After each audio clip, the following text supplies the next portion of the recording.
Hey everyone, welcome back to the Incredible India podcast series. I'm Sam, and joining me is Taylor. It's great to be here. Today we're doing a deep dive into Tranquebar. Or maybe we should use its Tamil name, Tharangambadi.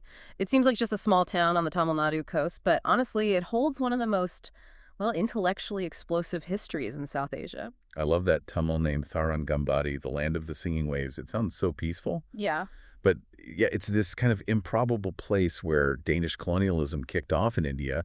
And maybe even more surprising, it's where this colonialism sort of transformed into a revolution in language and literacy. It's, sorry you just don't hear, overshadowed by the British Empire, you know? Exactly. That's really our mission today. We want to explore how this tiny, pretty under-resourced Danish outpost, mostly set up for trade, accidentally became the seedbed for an intellectual movement, a movement that honestly had huge implications for modern Indian language and scholarship. Okay, let's get into it then. Starting way back, 1620.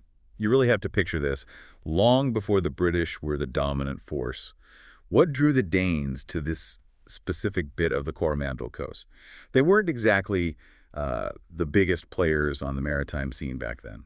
Right. Denmark, under King Christian IV, definitely had ambitions for East India trade, but let's be honest, their resources were limited compared to the Dutch or the English. So their fleet arrived, basically looking to set up a small, hopefully profitable trading post.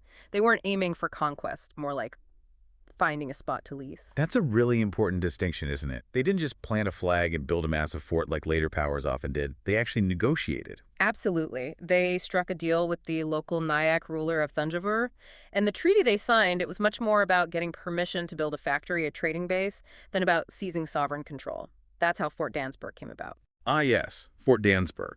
That huge ochre-colored building you can still see today. So inside the walls, you had the first Danish settlement taking shape, neat streets, churches, warehouses. But the sources paint a picture of cultural mixing right from the start. Oh yeah, it was a fascinating little melting pot. Even early on, you had Danish officials worrying about tariffs and trade goods. But just outside the fort, you had Indian weavers, Tamil merchants, local workers, all part of the town's economy. The focus was on spices, cardamom, nutmeg, pepper, the usual suspects. But the Danish East India Company, the DEIC, was always sort of struggling financially. Fierce competition, not enough capital, their big commercial dream.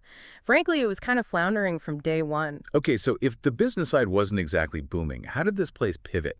Yeah. From, struggling trade post to this center of intellectual history, it feels a bit counterintuitive for a colonial setup.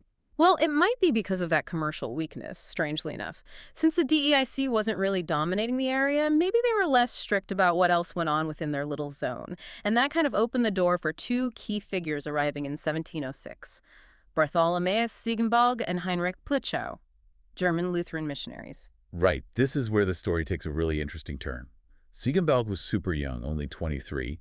He had a mission, obviously, but it seems like he interpreted it in a way that was radically different. Completely revolutionary for the time. You have to understand, most European missions then were about conversion through, pressure or just imposing European ways. Ziegenbalg, though, he believed the only way to truly communicate was through deep immersion. He didn't show up thinking he needed to civilize anyone. He came wanting to genuinely understand India first. The sources really emphasize that he didn't have that typical European air of superiority. What did he actually do that showed this respect? You see it in how he lived and what he studied. Almost immediately, he ditched the European clothes, the food. He chose to live among the Tamil people. He studied their customs, ate what they ate, and crucially, he made mastering the Tamil language his absolute top priority. He even wrote these incredibly detailed ethnographies, descriptions of local life, religion, philosophy, and they stand out because they're so non-judgmental for that era. Really quite remarkable. And the language achievement itself is just, wow. Mastering Tamil basics in only 6 months, especially when European scholars apparently thought Tamil was incredibly complex, maybe even impossible for foreigners. What made it so tough, and how did he manage it so fast? Well, a big part of the difficulty is the script itself. Tamil uses an abugida system. This means consonants have an inherent vowel sound, and changing that vowel needs specific marks, diacritics. It's not like the Latin alphabet with just a couple dozen letters. For Tamil, you need literally hundreds of unique combined characters, these ligatures, to represent all the sounds and syllables correctly. It's visually complex. Okay, so just learning the script is a huge hurdle. But then comes the even bigger task. translating complex ideas, like theology. Exactly. And his translation work wasn't just finding the closest word, that wouldn't work. To translate something like the New Testament meaningfully, he realized he needed to find Tamil emotional and cultural parallels, ideas that would actually resonate with how people there understood the world. So that forced him to dive incredibly deep into ancient Tamil literature, poetry, philosophy, even Hindu religious texts, just to find the right context and vocabulary. This necessity basically turned him from just a missionary into one of the very first European scholars seriously studying Indian literature and religion from the inside, as it were. And because he was digging into existing Tamil knowledge, it wasn't just a foreign project dropped onto the landscape, right? He needed local help. Yeah. And then technology amplifies everything, the printing press. Ah, the printing press. That's maybe the biggest technical game changer in this story. Set up in 1712 in this small, tiled house near the sea, and it was India's very first printing press to use movable metal type specifically made for an Indian language for Tamil. We have to stop there for a second.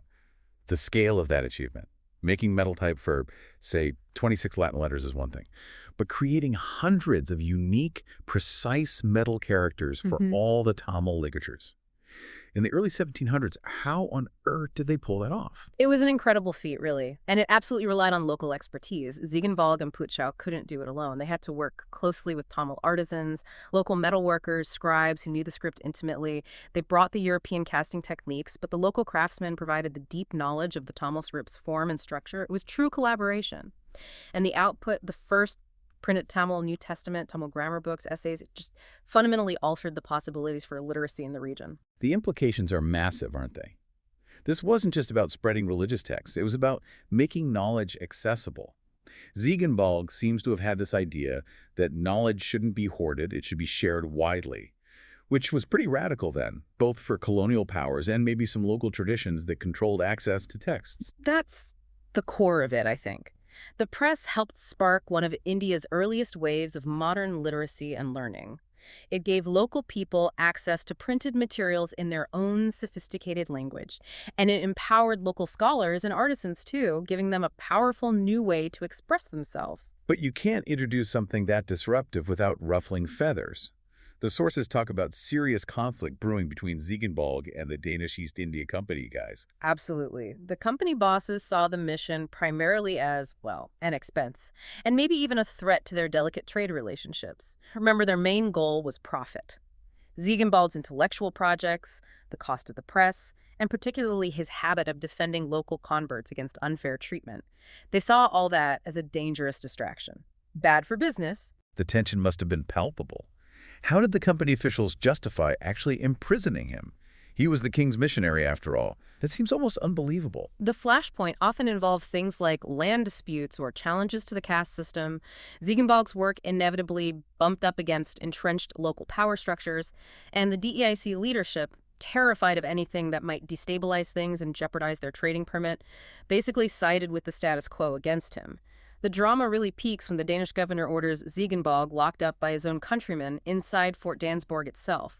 The fort, built to protect Danes, became his prison. Wow. But he didn't just sit there, did he? He used the time. Talk about turning a bad situation around. Exactly. He used his imprisonment to write not just angry letters, but really detailed reports. Reports on the mission's success, yes, but also, crucially, on the mismanagement and, frankly, corruption he saw within the local DEIC administration. And these meticulously documented, passionate letters made their way all the way back to King Frederick V in Denmark, way over the head of the governor in Tranquebar. Huh. That's the kind of plot twist you see in movies. The king reads the real story. And responds decisively.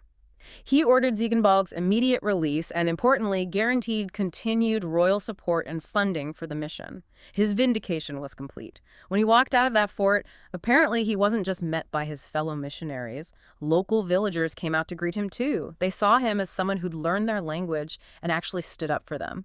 Sadly, he died very young, only 37. But by then, his work had already shifted Tranquebar's identity. From just a struggling Danish trade post to this recognized center of cross-cultural learning in Asia, you can still visit his tomb near the New Jerusalem Church there. And eventually, the Danish commercial interests did fizzle out. They sold the town to the British in 1845.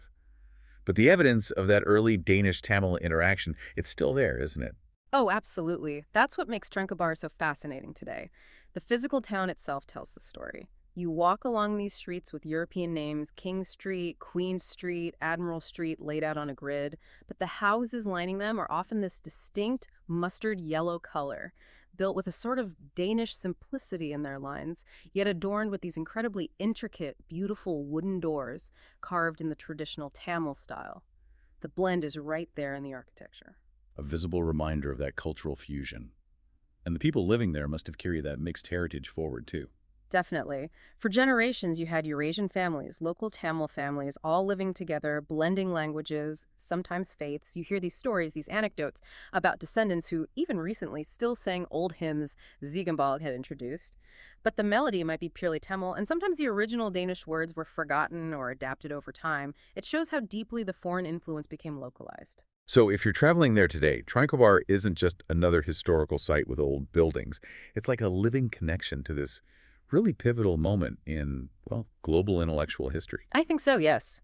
You can visit the Ziegenbalg Museum complex, see artifacts from that printing press revolution. You can stand inside Zion Church from 1701. It's the oldest Protestant church in India.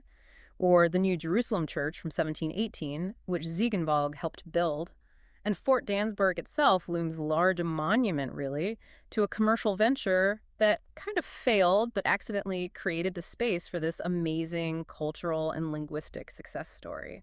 It sounds like a place for travelers who want more than just scenery, for people who want to feel the history, like walking down Goldsmith Street and imagining that printing press clattering away, sending out ideas that quietly change things. Yeah, Tranquebar has this atmosphere, feels sort of charged with history's strange electricity.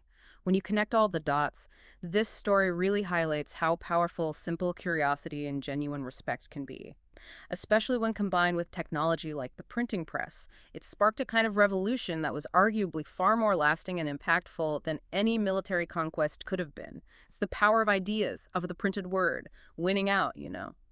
That's a really compelling thought to end on, pulling together everything we've discussed. Now, if you're inspired by this and decide to travel to Tranquebar or anywhere else in India, we do have a recommendation. Five Senses Tours organizes tours across India, which are immersive cultural experiences. You can email them at contact@fivesensestours.com. That's the numeral 5 and 5 sensestours.com. Or you can WhatsApp them at +919 845 677 446.